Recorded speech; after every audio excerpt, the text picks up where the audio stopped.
Hello, math students. Welcome to Module 9, Expressions and Equations. We are starting Lesson 4, and the title of this lesson is Collecting Rational-like Terms. The goal, today we will write number expressions by collecting like terms and using the distributive property.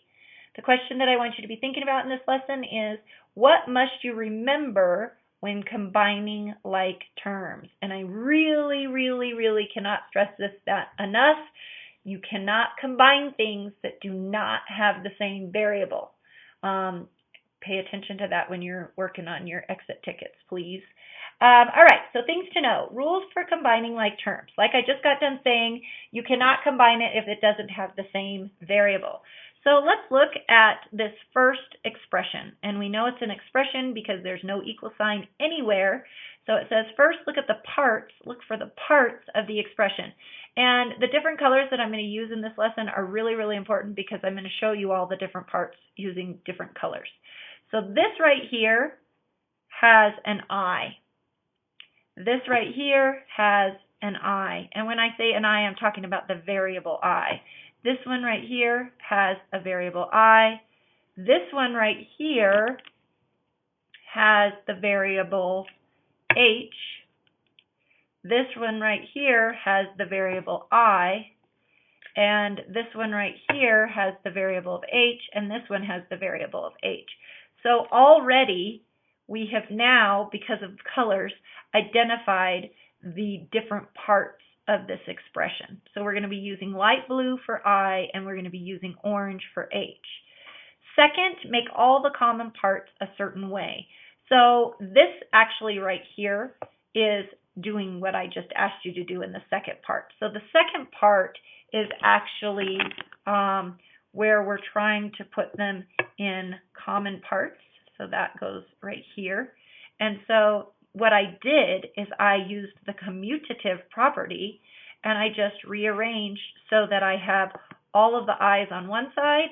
So remember, I's were blue, blue, blue, and blue. So they're all on one side.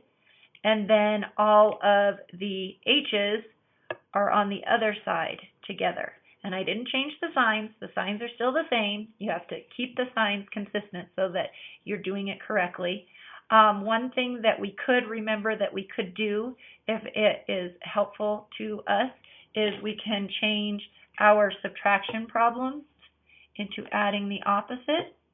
So there's another one right here. So we're adding the opposite. So you can see this. We're going to add the opposite, which would be negative 3/7 I. And this one would be add the opposite. So that would be negative H. Okay, so all I did was add the opposite. So I'm going to go ahead and do that all the way through just to make sure that we are consistent. So I don't lose that negative. So this one is adding the opposite. This one is adding the opposite. Okay, so I went ahead and did that first. All right, so hopefully that's helpful. So then it says, third, combine them to make the expression simplified. So it's really awesome that if you notice on this first I, we have some fractions in here. So in this first line, I have a denominator of 7, and then I'll talk about the H's over here. But I have a denominator of 7, and I have a denominator of 2. So the first thing that I decided to do was to take our whole numbers and turn them into denominators of 7. So I is an understood 1, right? There's an understood 1 right there, a number 1, right? Well, the way you make the number 1 into a fraction with a denominator of 7 is it's 7/7. So this 1I is actually 7/7 I. This 6I actually would be 42/7 because remember it's 6/1, and then we have to have a common denominator 7. So 7 times 1 is 7. 7 times 6 is 42. Everybody with me so far? And then we already have negative 3/7, so I just brought that down. And then we have 1/2 I, and I just brought that one down. Okay? So then, if we look on the other side with the H's, I have a denominator of 3 and a denominator of 4. So again, I went with the thirds first. So this is 1/3 H. This was an understood 1 again. So to make it into a fraction, it becomes 3/3 h, so that came down here, and then I just brought that one down there. Okay, so now we're still working on the third step because it says combine them all to make the expression simplified, but sadly, kiddos, we still cannot combine because in order to combine with fractions, you have to have a common denominator, and I have 7, 7, 7, and 2, and I have 3, 3, and 4.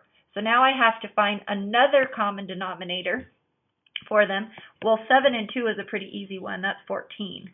So to convert 7 sevenths to 14, I would have 14 14ths.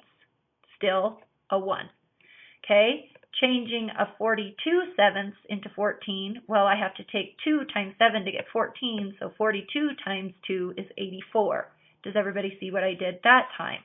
Okay, so now again, I'm bringing this one to an equivalent with the denominator of 14, the equivalent with the denominator of 14.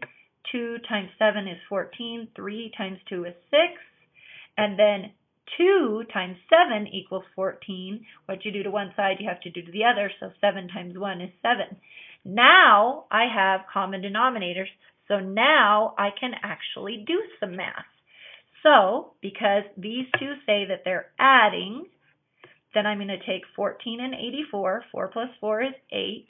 8 plus 1 is 9, so I have 98 14ths I right here. And then I'm adding the opposite, so I'm actually going to subtract the next one, right? So it says adding the opposite, so I'm going to plus a negative 6 14ths I. So if I take 6 away from 98, then I get 92 14ths I. And then I have to remember to combine this guy with this guy. And so 92 plus 7 is actually 99 14ths I. Okay, so I think I combined all of my terms now. So that side is done. And then I have to bring down this lovely little friend right here, and it comes all the way to right here. So that's a plus.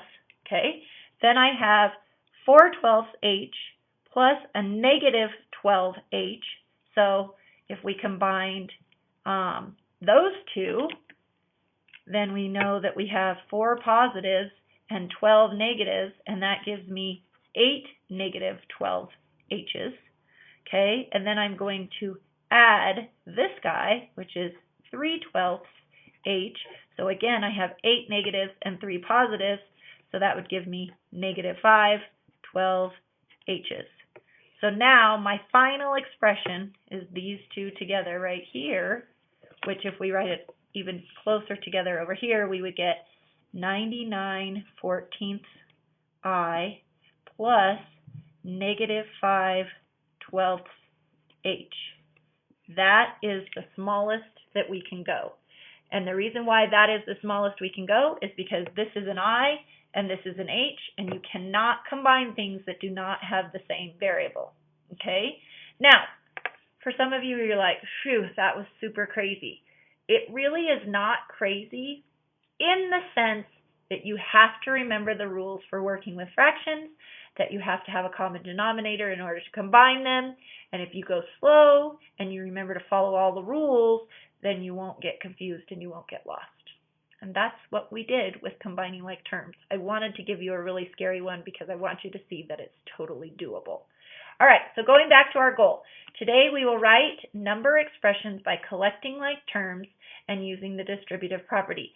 We didn't really do any distributive property in the example because we're just busy doing like terms the whole time, but in your practice problems that I'm going to give you, you will have to do distributing. So if you need help with that, all you have to do is raise your hand and I'll help you.